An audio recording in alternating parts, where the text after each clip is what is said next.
اللہ کے نام سے شروع جو نہایت مہربان اور رحم والا ہے۔ السلام علیکم ورحمۃ اللہ۔ ایک ایسا واقعہ حضور اکرم صلی اللہ علیہ وسلم کی روزہ انور پر حملہ ہونے کا واقعہ سنانے جا رہا ہوں، جسے سن کر آپ کی روح کانپ اٹھے۔ تو چلتے ہیں۔ سلطان نور الدین عادل بادشاہ پرہیزگار اور سنت رسول پر پیرا عمل ہونے والا بادشاہ تھے۔ رات کا بہت سا حصہ تہجد اور وظیفے میں خرچ ہوتا تھا۔ حج میں ایک شب تہجد کے بعد سوئے تو حضور اقدس صلی اللہ علیہ وسلم کی خواب میں زیارت ہوئی کہ حضور اکرم صلی اللہ علیہ وسلم نے دو کیڑی آنکھوں والے آدمیوں کی طرف اشارہ فرما کر سلطان سے ارشاد فرمایا کہ ان دونوں سے میری حفاظت کرو۔ سلطان کی گھبراہٹ سے آنکھ کھلی، فوراً اٹھ کر وضو کیا اور نوافل پڑھ کر دوبارہ لیٹے تو آنکھ لگ گئی اور یہی خواب دوبارہ نظر آیا۔ پھر جاگے اور وضو کر کے نوافل پڑھے، پھر لیٹے اور پھر آنکھ لگ گئی، پر تیسری مرتبہ بھی یہی خواب نظر آیا۔ حضور اکرم صلی اللہ علیہ وسلم فرما رہے تھے کہ اے سلطان میری حفاظت کرو۔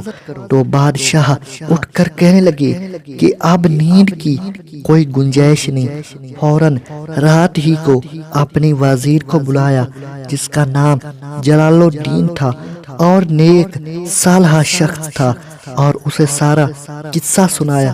وزیر نے کہا کہ اب دیر کی کیا گنجائش ہے، فوراً مدینہ طیبہ چلیے اور اس خواب کا تذکرہ کسی سے نہ کیجیے۔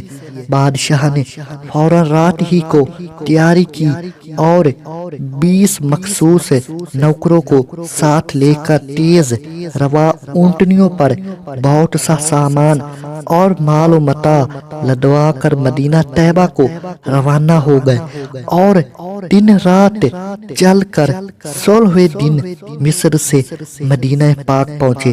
مدینہ پاک سے بہر غسل کیا اور نہایت ادب و احترام سے مسجد شریف سے داخل ہوئے اور روضہ جنت میں 2 رکعت نفل پڑھے اور نہایت متفکر بیٹھے سوچتے رہے کہ کیا کرے۔ جو حضور اکرم صلی اللہ علیہ وسلم نے خواب میں فرمایا، اس کی تعبیر کیا ہے؟ جب اہل مدینہ جمع ہوئے تو وزیر نے اطلاع کیا کہ سلطان زیارت کے لیے تشریف لائے ہیں اور اہل مدینہ پر بخشش و اموال یعنی مال تقسیم کرنے والے ہیں، اور بہت بڑی دعوت کا اہتمام کیا ہے جس میں سارے اہل مدینہ کو مدعو کیا ہے کہ وہ دعوت میں شرکت کرے۔ بادشاہ کے حکم سے سارے لوگ حاضر ہوئے، خیرات شروع کی۔ بادشاہ عطا کے وقت بہت گہری نظر سے لوگوں کو دیکھتے سب اہل مدینہ یکے بعد دیگرے آ کر عطا لے کر چلے گئے، مگر وہ 2 شخص جو خواب میں دیکھے تھے، جو حضور اکرم صلی اللہ علیہ وسلم نے فرمایا تھا کہ ان 2 قیری آنکھوں والوں سے مجھے خطرہ ہے، نظر نہ آئے۔ سلطان نے دریافت کیا کہ تمہارا کوئی آدمی باقی تو نہیں رہ گیا جس نے اب تک خیرات نہ لی ہو؟ لوگوں نے کہا کوئی بھی نہیں۔ سلطان نے کہا اچھی طرح غور کرو اور سوچ کر بتاؤ کہ کوئی محروم نہ رہ جائے۔ بہت غور و فکر اور بار بار کہنے پر لوگوں نے کہا ہاں، 2 نیک مرد جو بہت ہی متقی پرہیزگار ہے، جو مغربی بزرگ ہے، وہ کسی کی چیز نہیں لیتے، خود بہت کچھ صدقات خیرات اہل مدینہ پر کرتے رہتے ہیں، سب سے الگ رہتے ہیں، گوشہ نشین آدمی ہے۔ سلطان یہ سن کر بہت خوش ہوا، پھر حکم دیا کہ ان دونوں کو میرے پاس لاؤ۔ چنانچہ وہ لائے گئے۔ سلطان نے ان کو فوراً پہچان لیا کہ یہ تو وہی مرد ہیں جن کا خواب میں رسول اللہ صلی اللہ علیہ وسلم نے دکھائے تھے۔ بادشاہ نے پوچھا تم کہاں سے آئے ہو؟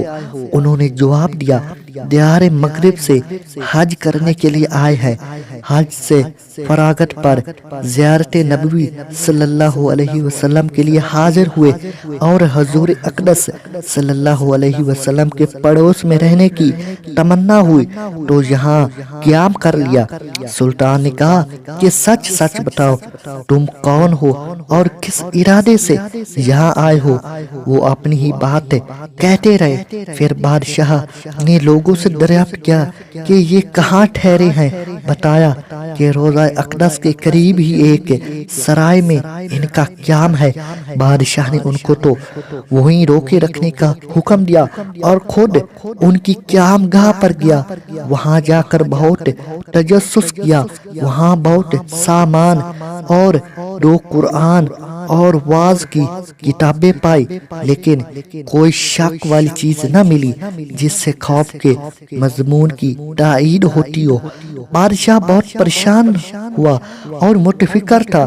اہل مدینہ بہت کثرت سے سفارش کے لیے حاضر ہو رہے تھے کہ یہ نیک بزرگ دن بھر روزہ رکھتے ہیں اور روزہ اطہار میں نبی کریم صلی اللہ علیہ وسلم پر درود و سلام پڑھتے ہیں۔ ہر صبح جنت البقیع کی زیارت کو جاتے ہیں۔ ہفتہ مسجد قباء کی زیارت کرتے ہیں۔ سیلوں کا سوال رد نہیں کرتے۔ یہ قحط کے سال میں اہل مدینہ کے ساتھ انتہائی ہمدردی غم گساری انہوں نے کی ہے۔ بادشاہ حالات سن کر تعجب کرتے تھے اور ادھر ادھر متفکر پھر رہے تھے۔ دفعتاً خیال آیا کہ ان کے مسلح کو جو ایک بوریے پر بچھا ہوا تھا اٹھایا۔ اس کے نیچے ایک پتھر بچھا ہوا تھا، اس کو اٹھایا تو اس کے نیچے سے ایک سرنگ نکلی جو بہت گہری کھودی گئی تھی اور بہت دور تک چلی گئی تھی، حتیٰ کہ قبر اطہار نبی کریم صلی اللہ علیہ وسلم کے قریب پہنچ گئی تھی۔ نعوذ باللہ! یہ دیکھ کر سب دنگ رہ گئے۔ بادشاہ نے ان کو غصے میں کانپتے ہوئے پیٹنا شروع کر دیا کہ صحیح واقعہ بتاؤ۔ آخر انہوں نے بتایا کہ ہم نصرانی ہیں، عیسائی بادشاہوں نے ہمیں بہت سامان دیا ہے اور ہم کو مغربی حاجیوں کے ساتھ انہی کے بھیس میں بھیجا ہے تاکہ حضور اکرم صلی اللہ علیہ وسلم کے جسم مبارک کو نکال کر لے جائے۔ وہ دونوں رات کو اس جگہ کو کھودا کرتے اور جو مٹی نکلتی اس کو چمڑے کی 2 مشکوں میں بھر کر صبح سویرے جنت البقیع میں ڈال دیتے۔ لوگ یہ سمجھتے کہ جنت البقیع زیارت اور دعا کو جاتے ہیں۔ جب یہ آدمی نبی کریم صلی اللہ علیہ وسلم کے قریب پہنچے تھے تو آسمان میں ایک گرج پیدا ہوئی، بجلی چمکی اور عظیم الشان زلزلہ آیا کہ پہاڑ جڑے اکھڑنے لگے۔ اسی رات میں سلطان نور الدین بھی پہنچ آیا تھا۔ جب ان مردودوں نے اعتراف کیا ان کے حالات تمام لوگوں پر ظاہر ہو گئے۔ لوگوں نے اللہ تعالی جل جلال کی عنایت دیکھی۔ بادشاہ اس پر کہ اللہ جل شانہ نے اور اس کے پاک رسول صلی اللہ علیہ وسلم نے اس خدمت کے لیے منتخب کیا، بہت رویا اور پھر ان کو وہیں قتل کر دیا اور حجرہ شریف کے گرد اتنی گہری کھندق کھدائی کہ پانی تک پہنچ گئی اور اس میں رانگ یا سیسا پگھلا کر بھروا دیا تاکہ آئندہ کوئی مرد جرات نہ کرے، ایسا کام نہ کر سکے۔ ایک روایت میں کہ مردودوں کو قتل کر کے شام کے وقت میں آگ میں جلا دیا گیا۔ تو میرے دوستوں اور بہنوں، یہ تھا آج کا واقعہ۔ دیکھا حضور اکرم صلی اللہ علیہ وسلم کی کس طرح حفاظت فرمائے گی۔ ایسا کوئی مرد نہیں، ایسی کوئی قوم نہیں، ایسی کوئی حکومت نہیں جو ہمارے آقا صلی اللہ علیہ وسلم کی طرف انگلی اٹھا کر دیکھے تو ہم اسے کاٹ کے رکھ دے۔ تو یہ تھا کیا شان ہے میرے آقا صلی اللہ علیہ وسلم کی کہ دو کافر انہوں نے ایسا غلط کام منصوبہ بنایا تو میرے پیارے آقا صلی اللہ علیہ وسلم نے اپنے امتی کے ذریعے اپنی مدد فرما لی۔ تو شکریہ، اگر اچھے لگے ہو تو واقعہ تو چینل کو لائک سبسکرائب اینڈ کمنٹ کر دینا، اسی طرح میں آپ کے لیے خوبصورت واقعات لے کر آتا ہوں۔